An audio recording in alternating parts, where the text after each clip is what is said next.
Hi guys, in this video I will show you how to stream Netflix on Discord without black screen, as some of you might be facing the issue like when you try to stream Netflix on the Discord, so you are seeing a kind of black screen. So this might happen due to the privacy of Netflix or like some kind of movies protection the Netflix uses to protect its screen, or like any kind of theft issues.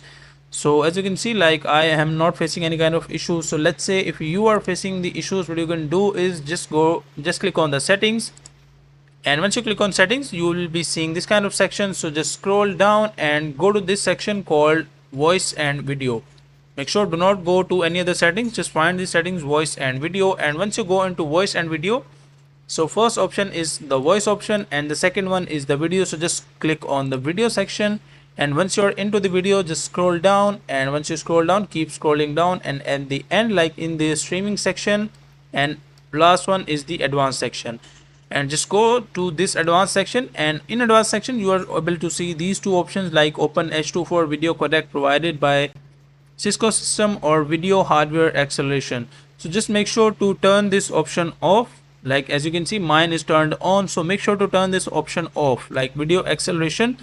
Just turn it off, click on OK, and as you can see, like this has been turned off. And once you turn this off, just go back, and after that, as you can see, like I am still able to share the screen of the Discord. You can just refresh the screen as well. You can just click on refresh, and once you refresh, after that hopefully your issue will be solved and you will be able to stream Netflix without any issue on the Discord app, and you will not be seeing any kind of black screen. So that is all about how you can fix this issue.